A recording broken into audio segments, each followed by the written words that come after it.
L'Assemblée va maintenant entendre le discours de M. Petro Poroshenko, président de l'Ukraine, et je demande au protocole d'accompagner son Excellence.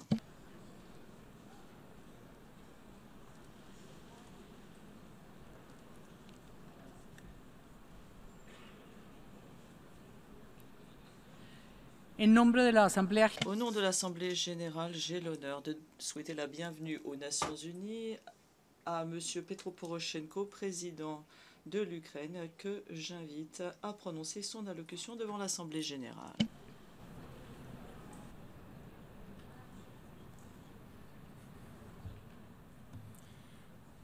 Distinguished Mr. President, Monsieur le Président, mes chers collègues, Mesdames et Messieurs, au nom de l'Ukraine, je présente mes félicitations sincères à Monsieur Mogens Lykketoft à l'occasion de son élection à la présidence de la 70e session de l'Assemblée générale des Nations unies.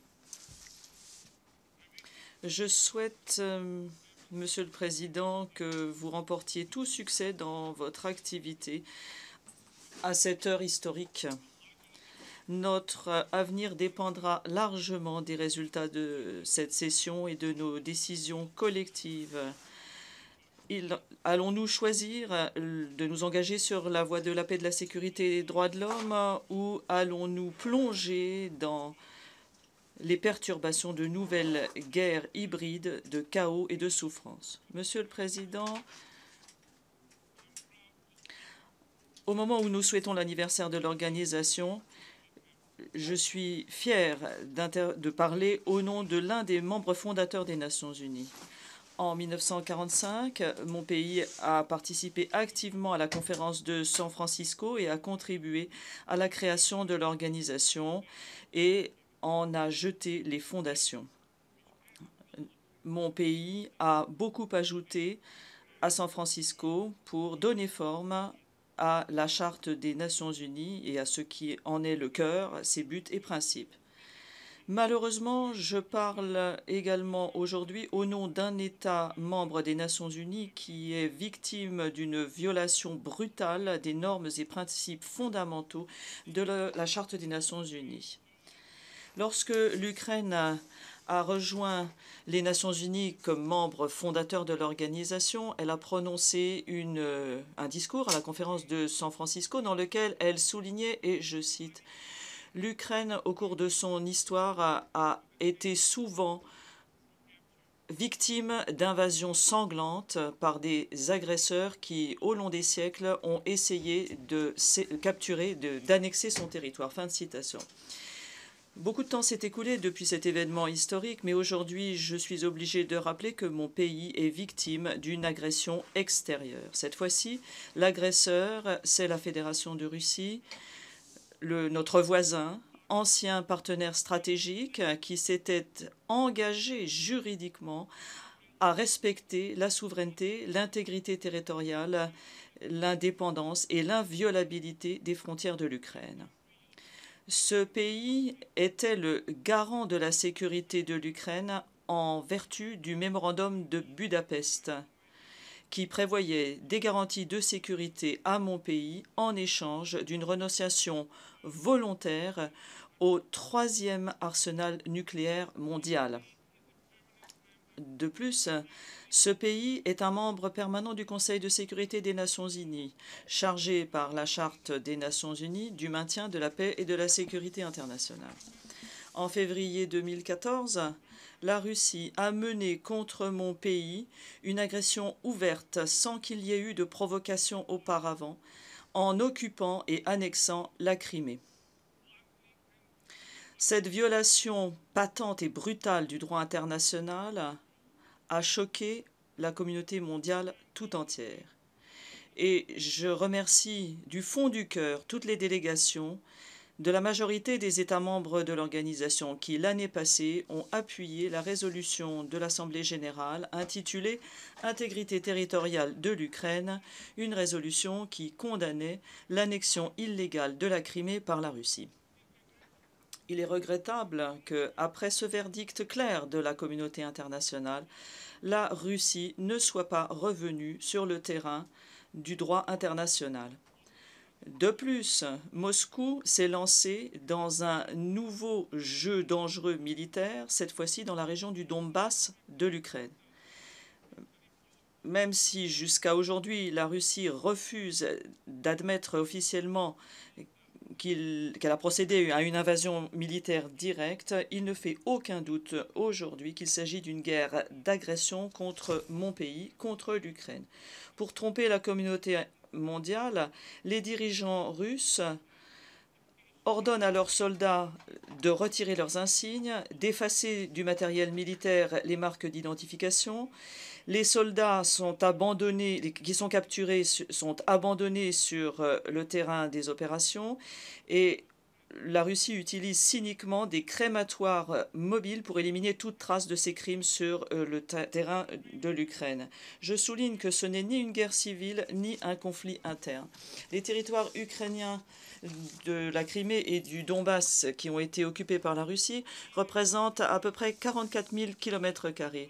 Des millions d'Ukrainiens se sont retrouvés sous l'occupation. L'objectif de cette guerre est d'obliger le peuple ukrainien à renoncer au choix souverain qu'il avait fait, celui de construire un État européen libre, démocratique et prospère. Tout cela sur fond de rhétorique traître, sur la fraternité des peuples, sur le caractère commun de notre histoire, sur le fait que nos langues sont proches et sur le fait que nous avons un avenir commun par prédestination. En fait, ici, nous avons affaire au souhait de revenir à l'époque impérialiste avec des sphères d'influence. Il s'agit d'une tentative désespérée de s'affirmer soi-même au détriment des autres. Voilà plus de 20 mois que l'agression de la Russie contre mon pays continue par le truchement du financement des terrorismes et de mercenaires. La Russie livre des armes et du matériel militaire aux groupes armés illégaux du Donbass. Ces dernières années, nous avons entendu la partie russe faire des déclarations de conciliation, notamment demander la création d'une coalition antiterroriste ou des avertissements contre le danger qu'il y a à flirter avec les terroristes.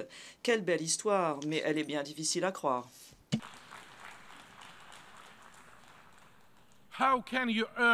Comment pouvez-vous demander la création d'une coalition antiterroriste si vous inspirez le terrorisme devant votre propre porte? Comment pouvez-vous parler de paix et de légitimité si votre politique consiste à faire la guerre en installant des gouvernements fantoches? Comment pouvez-vous parler de la liberté des nations si vous punissez votre voisin pour les choix qu'il a faits? Comment pouvez-vous exiger que l'on respecte tous si vous-même vous ne respectez personne? L'Évangile selon saint Jean enseigne « Au commencement était le Verbe ». Mais quel est le genre d'évangile que vous prêchez au monde si toutes les paroles que vous prononcez sont à double sens? Je reviens à la situation dans le Donbass. Je suis obligé de dire que ici, ce que nous sommes obligés de combattre, ce sont les troupes régulières, armées jusqu'aux dents de la Fédération de Russie. Sur les territoires occupés, des armes lourdes et des matériels militaires sont concentrés dans des quantités qui feraient rêver la majorité des États membres des Nations Unies. On y trouve notamment des exemples ultra modernes de matériel militaire produit en Russie et il est difficile de croire ce qu'avance le président russe. Il est difficile de croire, comme l'avance le président russe, qu'il puisse avoir été acheté dans une armurerie ordinaire, sauf évidemment s'il s'agit d'un magasin de gros situé en Fédération de Russie avec frais de port gratuits. Au cours de cette période, plus de 8000 Ukrainiens, dont plus de 6000 civils, ont perdu la vie à cause des terroristes appuyés par les Russes et des occupants du Donbass. Plus d'1,5 million de résidents du Donbass ont été obligés de fuir leur foyer et sont devenus des personnes déplacées à l'intérieur des frontières, se sont déplacés dans d'autres régions plus sûres de l'Ukraine. Et je voudrais en cette occasion exprimer ma gratitude à la communauté internationale pour les efforts considérables qu'elle a consentis pour apporter une assistance bien nécessaire à ceux qui en ont besoin. Par ailleurs, j'invite l'Organisation des Nations Unies ainsi que les autres acteurs internationaux à continuer d'accorder une attention toute particulière à ce problème très important. Je voudrais attirer votre attention sur le fait que ce n'est pas la première fois que ce membre permanent du Conseil de sécurité sape la paix et la sécurité, que ce soit sur le plan régional ou sur le plan international. Plus de 24 ans se sont écoulés depuis l'adoption de la discutable procédure du transfert du siège permanent au Conseil de sécurité qui auparavant appartenait à l'Union soviétique à la Fédération de Russie. Et ce n'est pas la première guerre hybride lancée par la Russie. En fait, pour préserver sa sphère d'influence dans les pays voisins, voilà des décennies que la Russie installe autour d'elle une ceinture d'instabilité. J'ai nommé le Haut-Karabakh, la Transnistrie, l'Abkhazie, l'Ossétie du Sud, la Crimée et le Donbass. Il s'agit là, dans tous les cas, de conflits prolongés, appuyés par la Russie ou directement menés par la Russie. Mais le Kremlin va plus loin. Aujourd'hui, les petits hommes verts russes foulent le sol syrien. Qu'est-ce qui va venir après et qui sera le suivant ? Monsieur le Président, dans tout pays démocratique, si on vous vole vos biens, il y a un tribunal indépendant qui ramène la justice, qui protège les droits et qui punit l'agresseur. Toutefois, nous devons reconnaître qu'au XXIe siècle, notre organisation ne dispose pas d'un instrument efficace permettant de faire justice à un pays agresseur qui s'est emparé du territoire d'un autre État souverain. Il y a 70 ans, les auteurs de la Charte des Nations Unies avaient conçu le mécanisme des sanctions du Conseil de sécurité comme l'un des outils de retenue qui doit être appliqué dans les cas d'atteinte à la paix ou dans des cas d'actes d'agression. Toutefois, ils n'avaient même pas pu imaginer que cet outil même serait utilisé contre l'État agresseur ou un État agresseur, membre permanent du Conseil de sécurité.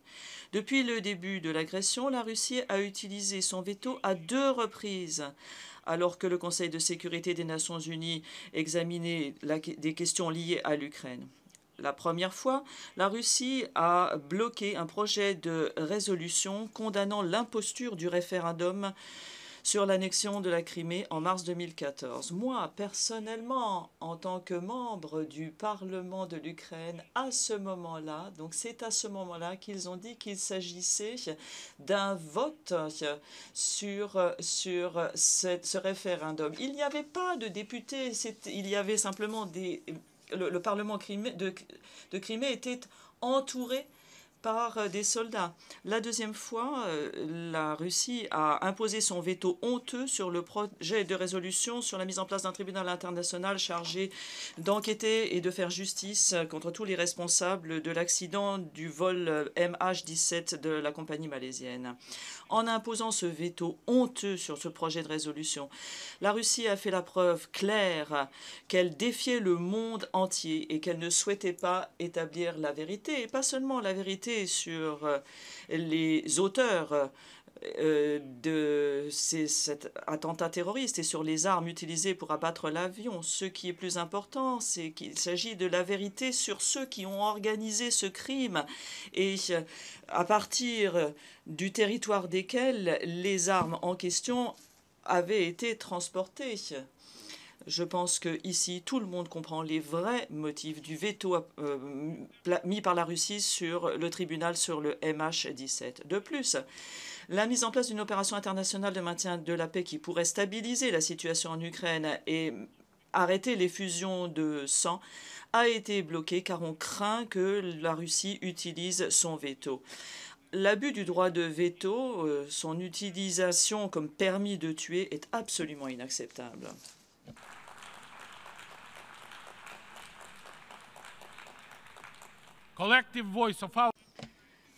La voix collective de notre organisation doit être absolument claire.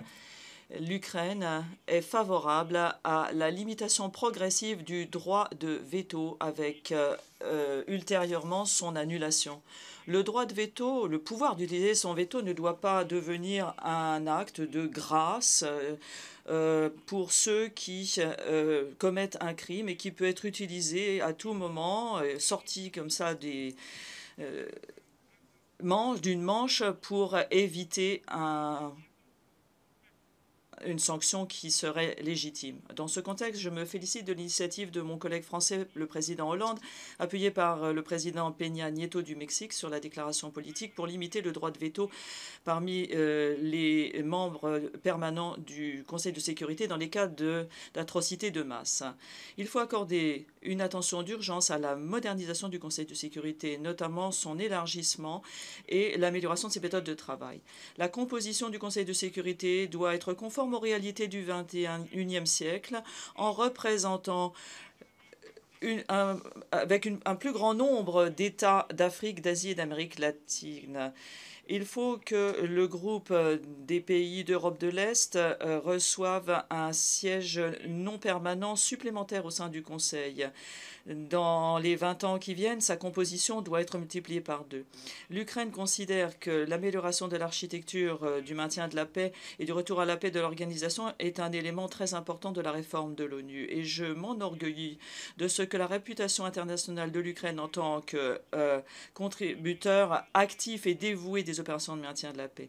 Malgré nos défis extérieurs, nous restons fiables, un partenaire fiable de l'organisation dans cette cause noble. La contribution de l'Ukraine au maintien de la paix et de la sécurité internationale nous donne des motifs moraux de compter sur la même assistance de la part de l'organisation en une période d'une importance essentielle pour mon pays.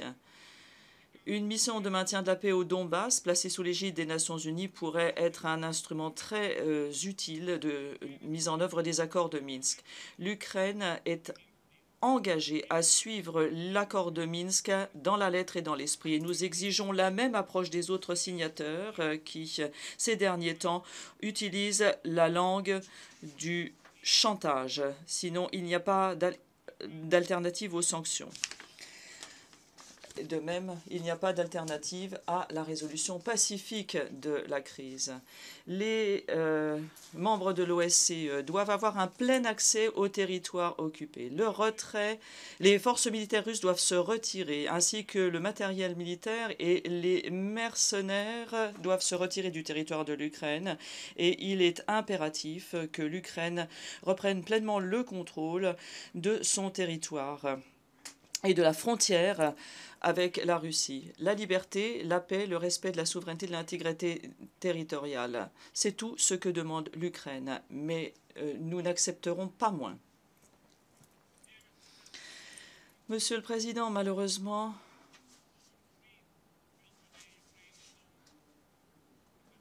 ce n'est pas de son plein gré que l'Ukraine est une zone de lutte contre la menace terroriste. Nous condamnons le terrorisme sous toutes ses formes et manifestations.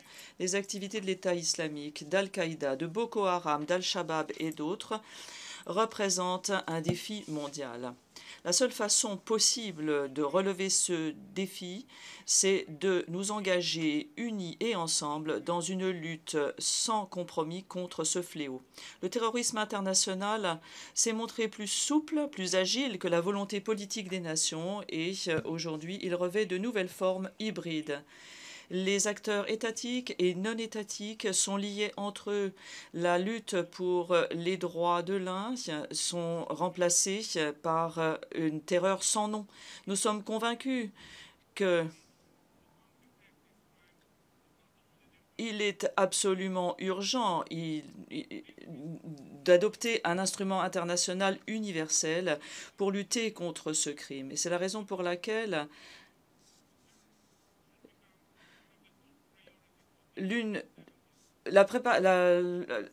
l'achèvement du travail préparatoire sur un projet de convention des Nations Unies sur la prévention et la lutte du terrorisme doit devenir l'une des principales priorités de cette 70e session. Et la Cour internationale de justice ainsi que la Cour pénale internationale doivent recevoir un rôle particulier dans la lutte contre le terrorisme international.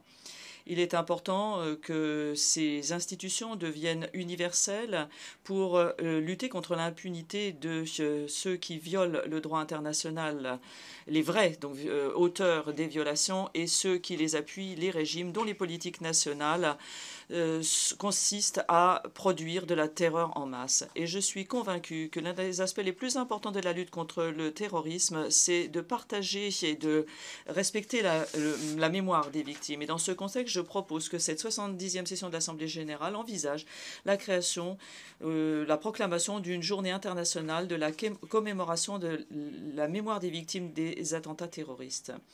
C'est avec un sentiment... C'est, le sentiment de l'humiliation et de la violation des droits fondamentaux qui a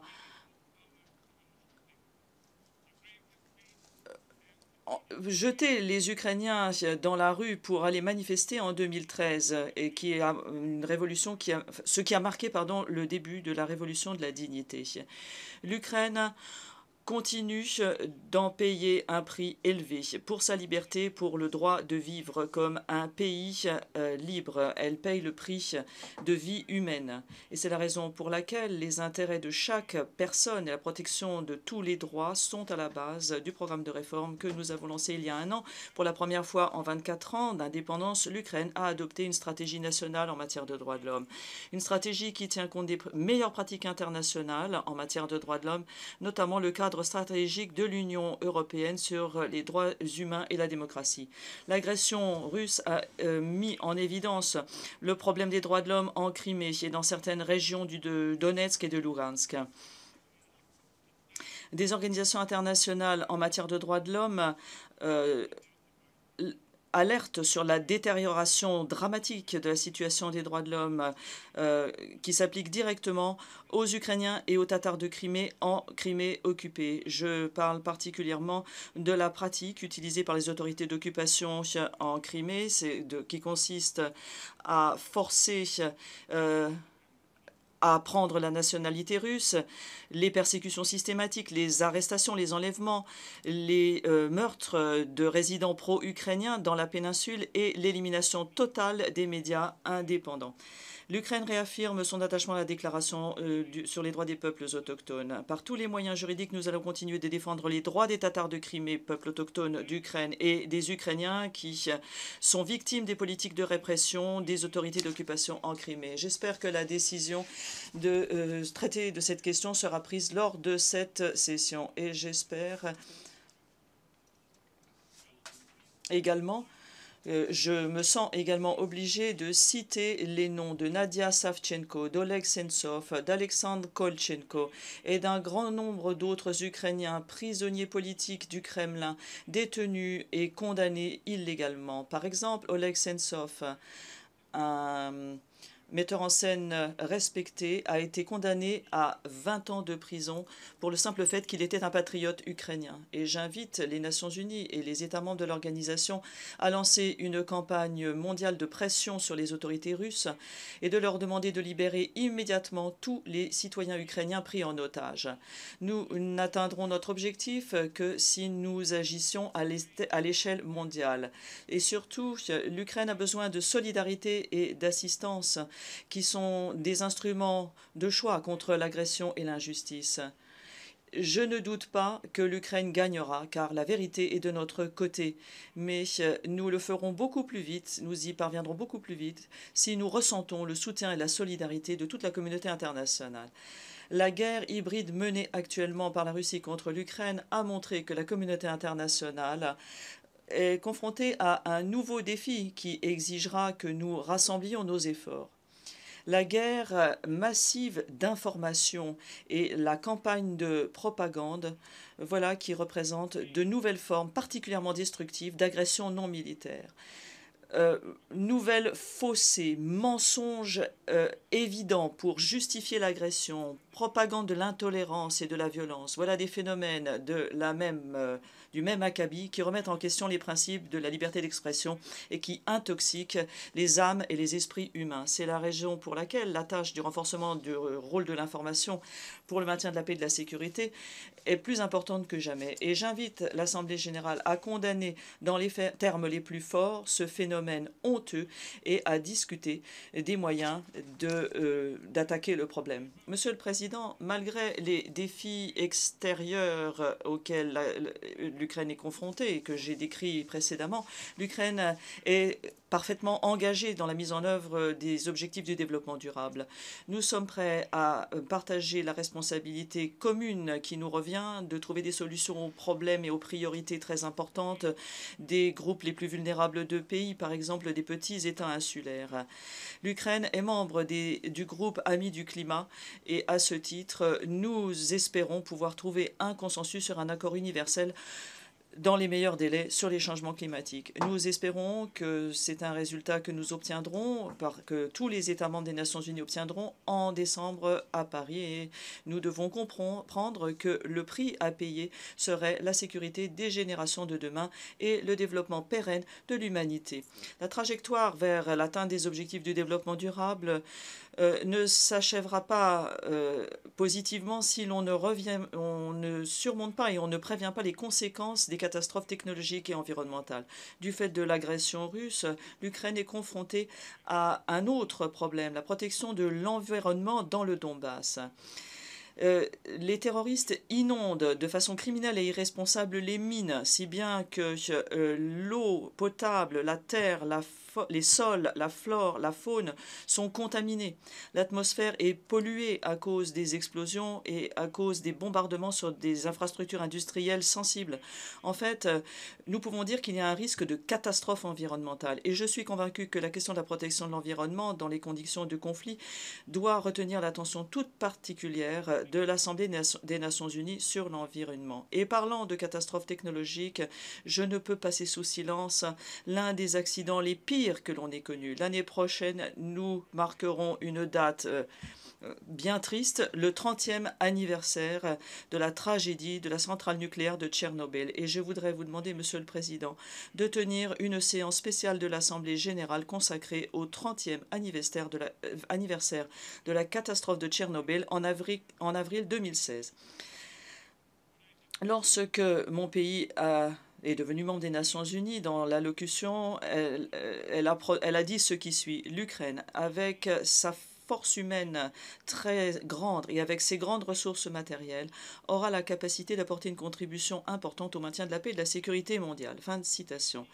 Tout comme il y a 70 ans, je redis l'engagement sans faille de l'Ukraine à entreprendre le maximum d'efforts pour sauver les générations de demain du fléau de la guerre, inscrite dans la Charte des Nations Unies.